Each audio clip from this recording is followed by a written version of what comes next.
Well, the boys are back on location. John, how you doing tonight? I'm doing wonderful. Mr. Jeremy Allen here at the Jeremy Allen Plaza. That's right. Yep.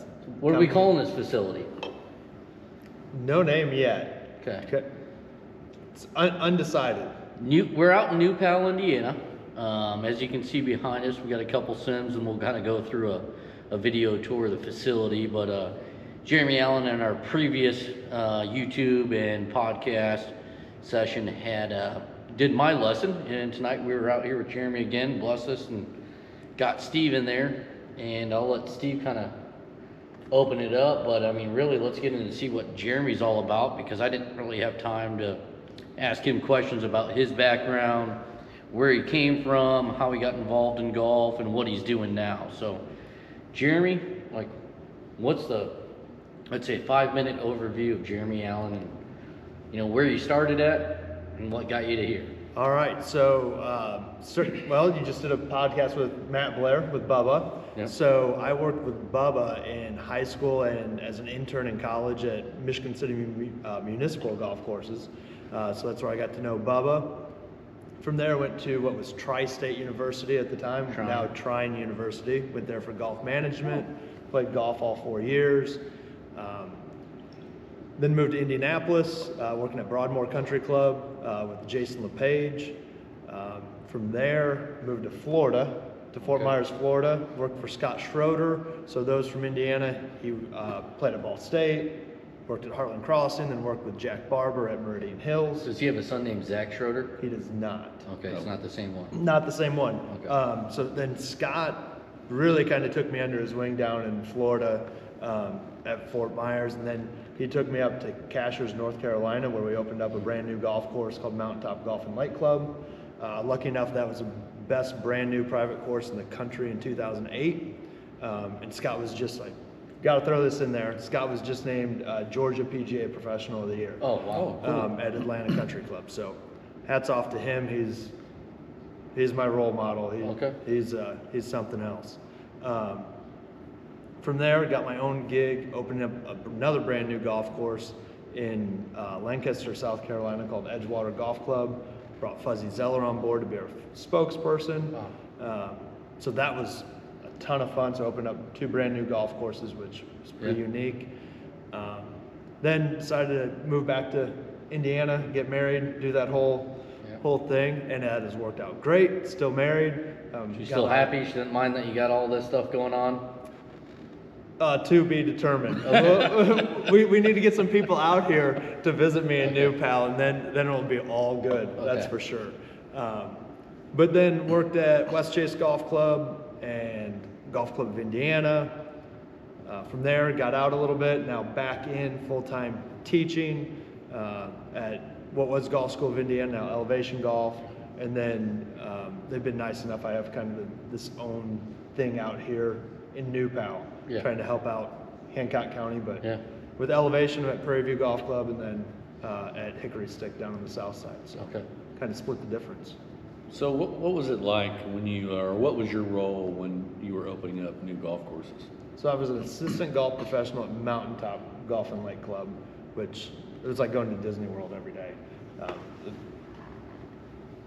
It's hard to describe how good it was, because we would blow people's minds every single day, because we had security, valet.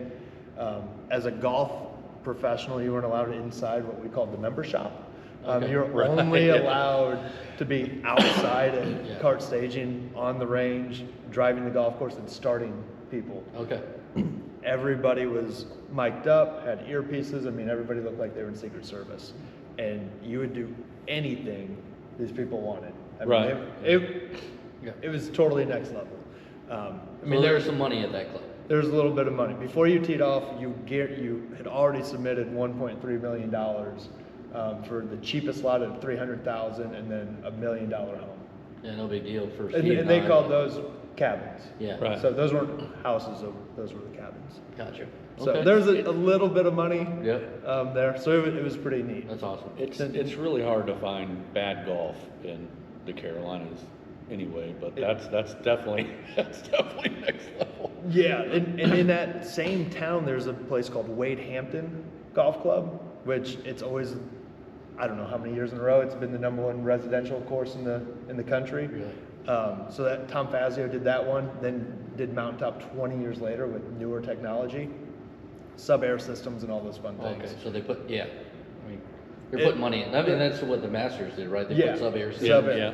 Our superintendent there used to work at Augusta. Okay.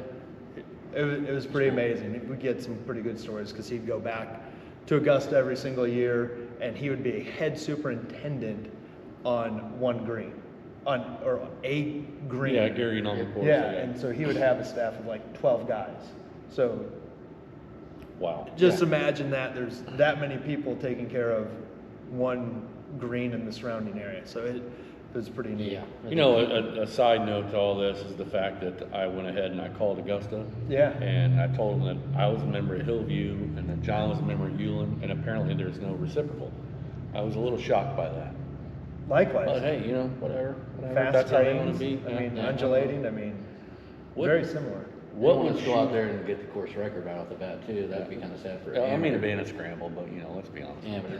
What is a couple questions I have is what is your favorite thing about teaching, and besides the mess I showed you, what is the most common error, I guess is the right word, of what you see in daily, you know, just your regular average golfer showing up and, you know, hey, you need to do this. Is there one certain thing that you see that our listeners would go, oh crap, I probably do that? And we kind of worked on that with you tonight is continuing the rotation of the hips. If we can continue to keep turning, like everybody turns and gets to the follow through, it's just a matter of when you get there. If you can get there sooner, it's probably a better thing, because usually we're concentrated on hitting the golf ball, and we got to make sure we're just working on the motion, let the club, you know, end up just hitting the golf ball. The ball just kind of gets in the way.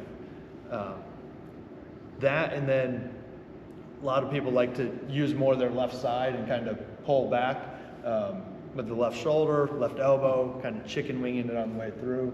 And again, if we turn with our hips a little bit better, that gets that club a little bit farther away from us. Well, we see Jordan Spieth use it so well. Right. But I think that your explanation and what you were showing me, it was very eye-opening that I didn't think about it. And for everybody who doesn't know, I would always have a little bit of pain in my left hip. And I didn't even tell Jeremy about it. He's like, well, you know, if you just do this. So we did a few things where I felt what that rotation was like. No pain, probably hit, what do you guys think, 60 balls, somewhere in there? Yeah. I mean, talking about no pain, sitting here, feel great, hip doesn't hurt. We're gonna hug it out after this, and you know. But so, what do you think is what's your favorite part about teaching? Is it just getting people to play better, or do you have one thing that you love to do more than chipping, or? Just getting everybody's reaction when they start Right. hitting it a little bit better. I don't know, and seeing their using technology is really unique. Right. Not growing up with technology to use or anything like that, it's still pretty fascinating. And like they get to see their swing on video. That's always kind of cool. And whether it's on the phone and you're showing them, or in a setting like this and you're inside and you show it on a computer or projector or whatever, that's kind of like that aha moment. Right. Because it's not just me saying, here's what you need to do. Like, Right. no, this is what's actually happening. Like, this is you, or you can show them their club, depending on what technology you're using. And they're like, oh, I hit it on the toe because it went to the right. And you're like, no, you hit it on the hosel. Right. And that's why I went there. And they're like, no, and you go to the video and you're like, nope, here it is. I mean, 10 years ago, I mean, I don't think my cell phone had a camera, but I don't think it could take video. I think it could take pictures. You know, typical flip phones. Right. I mean, you grew up, you didn't have range finders to know your distance, right? Half Right. the time you were guessing a lot of the times. If you're 40 yards off center of the fairway, you would make an assumption, right? So all this technology is cool. Being able to see the real versus the feel. Yes. Like, Yeah. That's, I think a lot of that's true because what you were telling Steve to do, I get a lesson from Jeremy every 4 to 6 weeks, and it's like, shit, you know. Right. I got to turn all the way through the ball, and guess what? I'm over swinging, and I have too much grip pressure in the left hand. Wow, something new, right? But it's just like, it doesn't click until he tells me it, and then he shows me the stats, you know, all the face angles, swing path, and then I get to see the video of myself doing it. So I think that's really cool in simple terms. He doesn't have to get too technical with me. Throws up a couple stats up there, and like, I'm happy as hell because I have a simple mind. So I'm not very, you know, not very smart, but I can pick that up. So how long did you teach without technology, or did you? I mean, you're not an old guy by any means, so I'm sure you had a little bit of time, but how long were you really without any kind of a launch monitor? Till about 3 years ago when I started teaching full time, because I was always an assistant or head pro, and not every place has technology, and it was kind of just coming to the forefront. And you kind of you kind of did your lessons. You knew what you were looking for, what the ball flight was doing. I mean, you used to learn a lot by just ball flight and, you know, the different ball flight laws, and you'd be like, oh, Right. This is what's happening. Well, now you know all of that, and then you get to pair it with all the data, and you're like, oh, here's where we need to go. And, you know, some people really want to get deep in the weeds with the numbers, and we can do that. Yeah. Or we can look at like 4 to 5 numbers, keep it pretty simple, and still be super effective. So Well, that's what I was kind of getting at is, it's not necessarily for me, but I think for a lot of people to be able to affirm what you're telling them kind of helps your business, so to speak. When you Right. can say, well, this is what you're doing, and they're like, oh, that's not what I'm doing. You go, well, here, you watch this, and you go, now do this, and they see it work, and they go, oh, well, this guy's a guru, I'm coming back. Yeah. You know what I mean? You're just reinforcing exactly what you're telling them. And I tell you, the orange box of TrackMan just says you know what you're doing. Right. I mean, people will go take a lesson from somebody because they're like, oh, he has TrackMan. Like, Right. It's a household name now in the golf industry. Well, but it's also it's a huge investment. Well, You know, for yeah, somebody to they're go, not hey, cheap. this guy's, he wouldn't have this if he wasn't. You know what I Yeah. mean? right. So it's one of those things. It's awesome. It's great to have. And I tell you what, it's fun with like the kids because it has games. Yeah. And with the kids, you're always kind of trying to change things. If it's an hour-long lesson, you're trying to change it every 20 minutes, maybe 15 minutes, and so you go do putting, and then like you do some full swing, and then you talk about Disney movies or baseball or basketball, whatever is kind of on their mind, and then you go back to something else, and you end with a game. Yeah. And it's awesome, and they just put a new game on here, and you're at a demolition place busting up cars, and Yeah.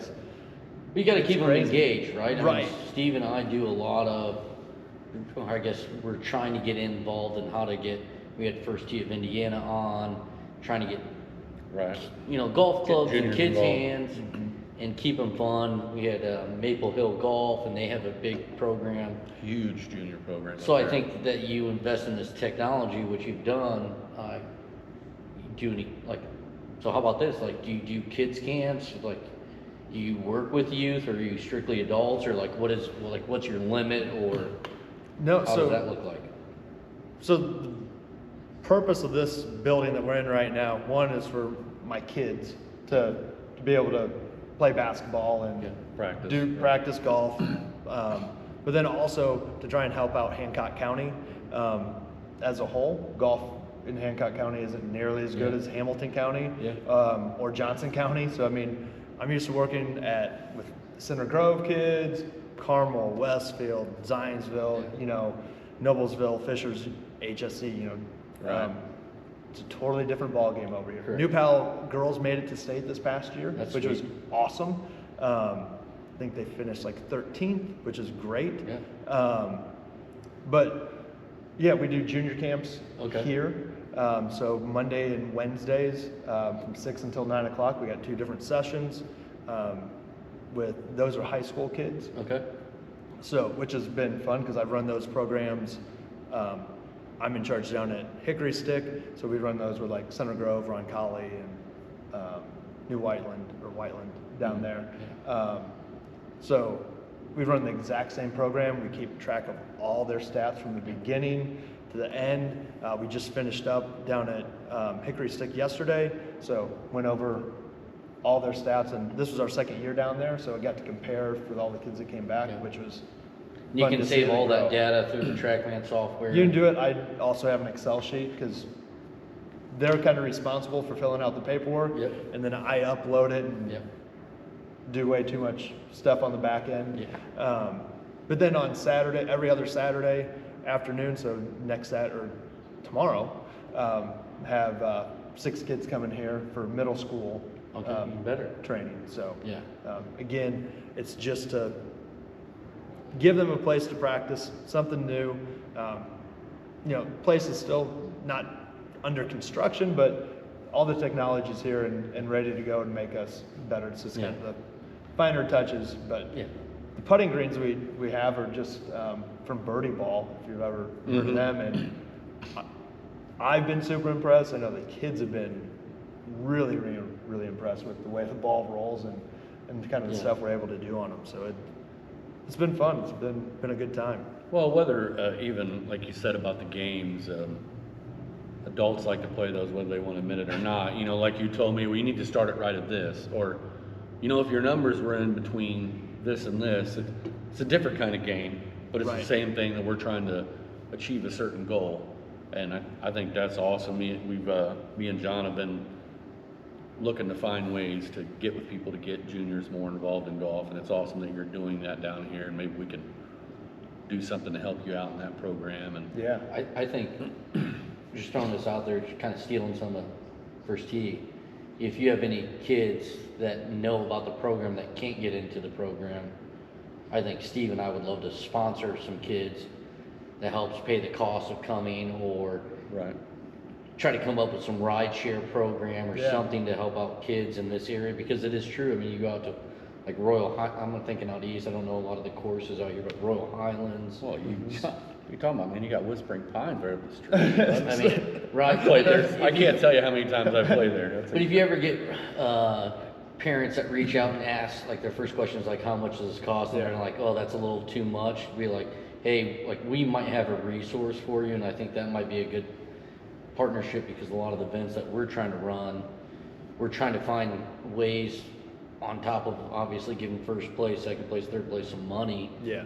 Like, let's get some kids into golf, so that way in another 20 years, it just keeps on refueling the fire.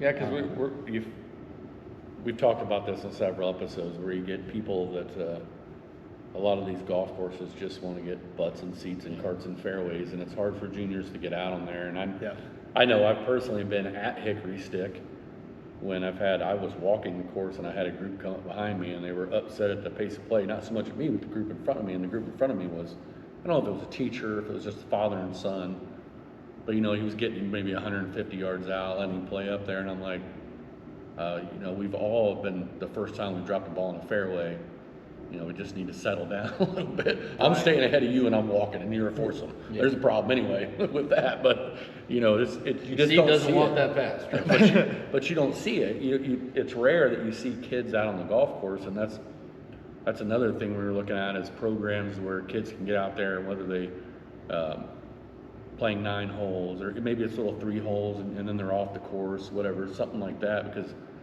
we've got to do it. Yep. We have to find a way to do it. We got to get courses to do it. We got to find a way that where it's beneficial to them and from a money standpoint.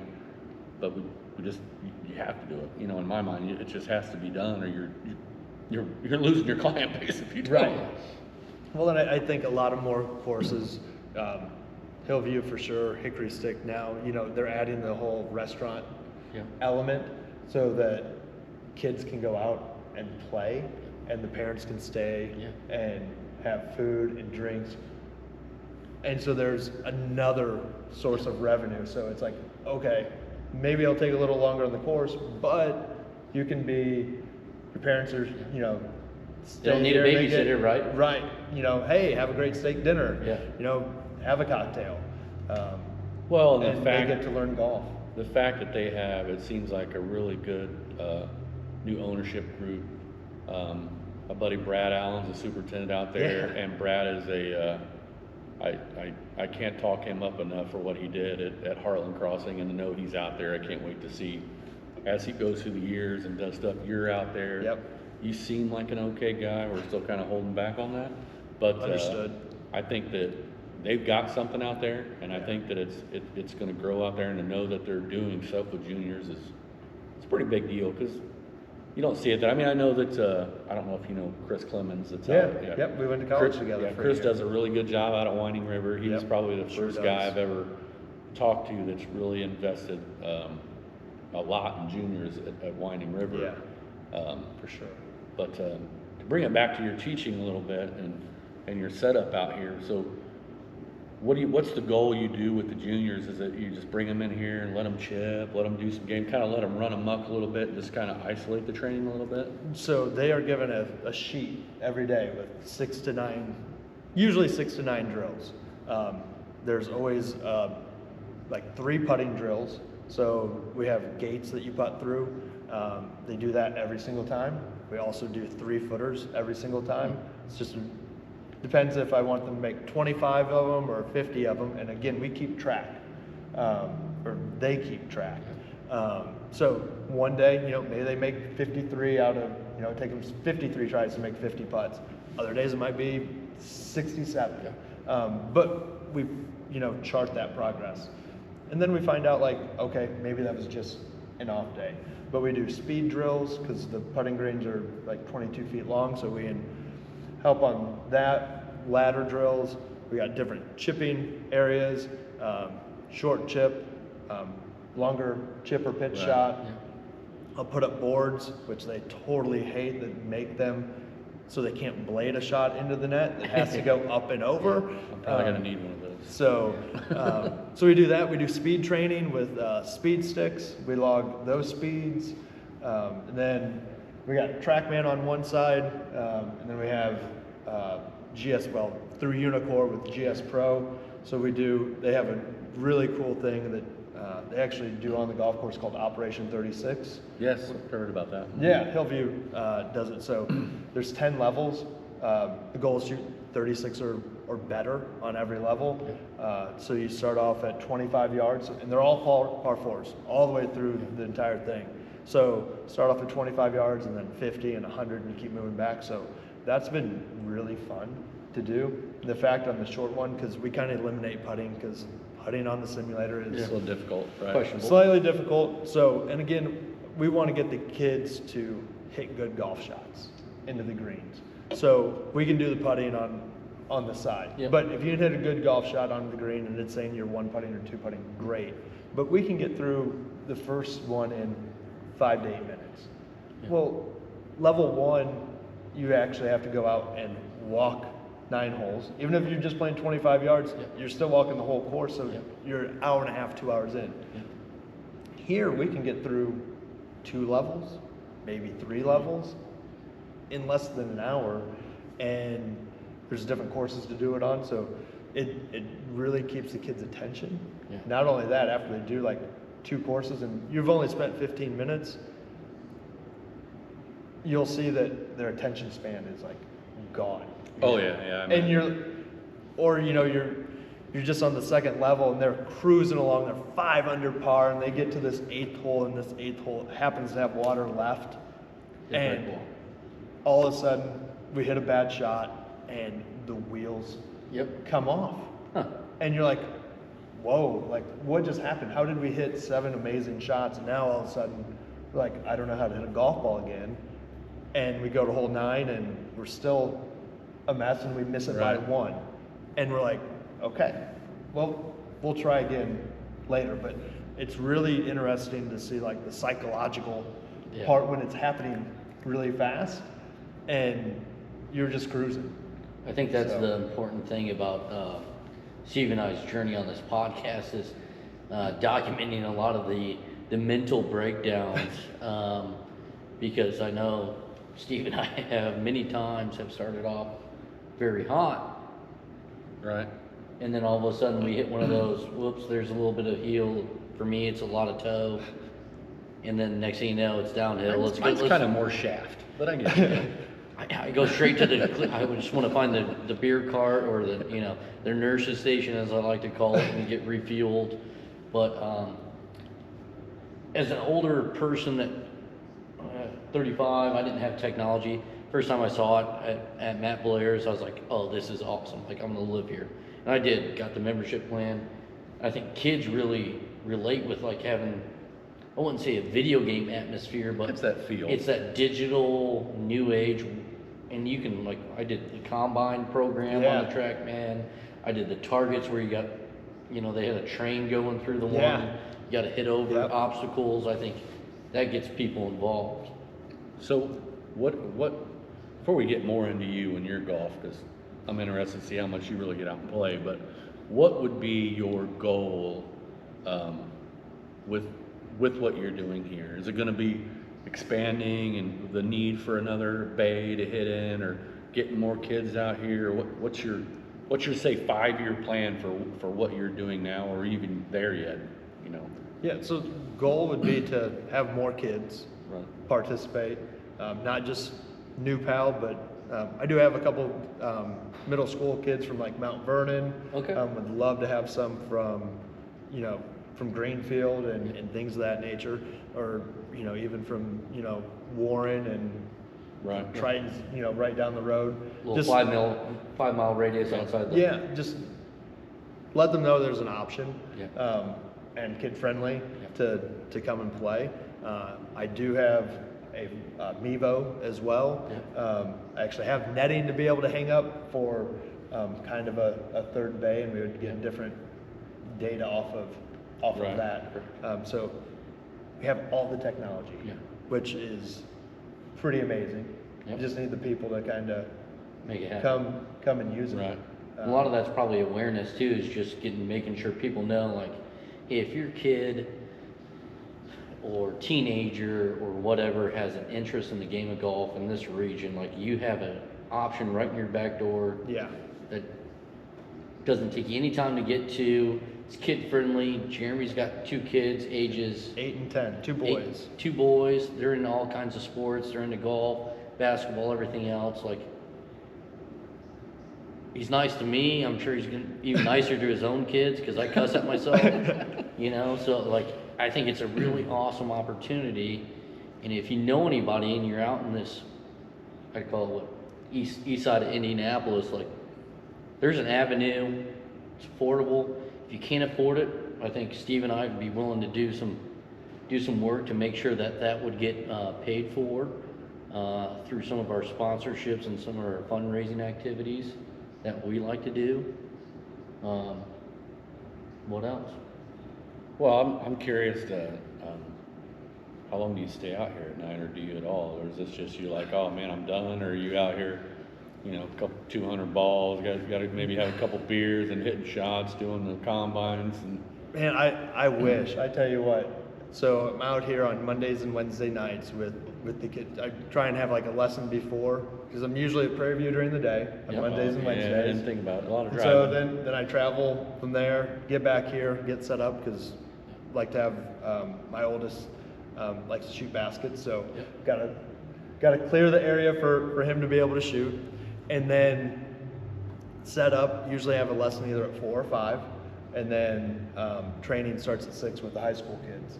So from 6 to 9, and then I'm like, okay. The nice thing is the commute's really, a few hundred feet away, so that's nice. But I might hit a few shots, but I'm really disappointed in myself that I have not taken advantage of really playing any golf or really hitting any shots. I think the fact that we discussed having a match with me and you and bringing Matt down, and now he's downplaying.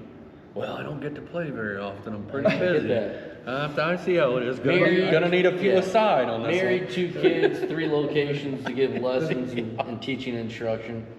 I like to think it's us, but whatever. It might be the job. I do believe there's a match brewing. The guy's name's Matt Blair, decent player. It's kind of a hack, but we're gonna let him. We're gonna entertain him. He plays 770s. I saw Steve play 770s. I'm not gonna say anything about that. He switched over to Strixon like me. I'm gonna have to move that down. But I think, actually, I think Jeremy and I are gonna take on, if I have it my way, Jeremy and I are gonna take on Bubba and Mr. Vaught here because, And you guys are gonna be buying dinner then, right? And drinks? yeah, probably? if winter's by, yeah, that's probably what would happen. Doubtful, but okay. I just think we got him in the bag. Hate to say it, Matt. I think Jeremy might have a step up on you on the teaching instruction because I'm getting it flush right now. I'm dialed. He doesn't yell at me anymore or call me names, you know. I asked him True. to, but he's not into that. But I think it's going to be a good time.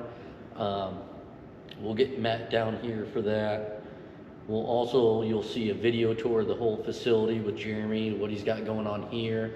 I did an impromptu one a couple weeks ago at Prairie View Golf School of Indiana, Elevation Golf, and we'll get one down at Hickory Stick once we're able to get outside, the weather gets a little bit warmer, and we'll do one with you, or I'll go down there too and get a lesson as well and show that facility because that's really cool. And they redid the entire pro shop, clubhouse, new restaurant, nice little, like I would call it, like not a halfway house, but they still full menu. Right. Yeah. Just like a spot for the golfers to hang out after the round, which I think is fun. So Bunch of TVs down there. Yeah. They're doing a big March Madness thing on Thursday. ooh, 9-hole scramble in the morning.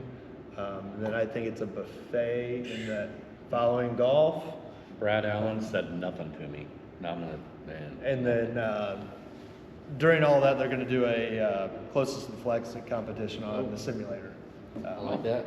So Steven- something to think about. Yeah, Steve and I are thinking about doing a league and doing a closest to the pin, like drawing. You pull a number, you know, everybody buys raffle tickets and then do anywhere from like 100 to 180 out, and then you got 3 chances to get in inside of whatever distance. And if you do, every one that you get inside that distance, you get a third of the pot. Oh, nice. And if no one hits, it rolls over to the next week, and then whoever's the lucky winner. So I think I like that CTP action. Yes. Yeah, we're a little shout out in the middle of this for Charlie Clayman at 5 Iron Golf, and we've pretty much got that narrowed down. We're gonna have a little league there. You know, they've got leagues there, so we're gonna kind of do it on an off night from them. And we're gonna introduce that game, and I think that'll be pretty fun. Yeah. So how does do you have a website? I feel bad that I don't know all this. No. What do we tell people? I mean, you just want to put your email in the show notes. How are people going to get a hold of it and learn about this space? Or phone number. So phone number is 317-727-2926. Contact me directly, send me a text. Probably the easiest option is the text with Yeah, as much business you are. and let me know where you're located. That's the biggest thing, because again, I'm at Prairie View and Carmel. I'm at Hickory Stick and Greenwood, so you know both sides of town. And then I live here in New Pal. So kind of let me know what you're interested in, where you're interested in, most importantly, and then we can make it happen from there. I teach everybody from all skill levels, all ages. Youngest player is currently in 1st grade, and my oldest person is a retired gentleman from that's 87. Nice. That's Former good. state trooper, Yeah. former I forget which branch of the military he was in, but just amazing human being. His work ethic is second to none. Yeah, up there. It's so much fun.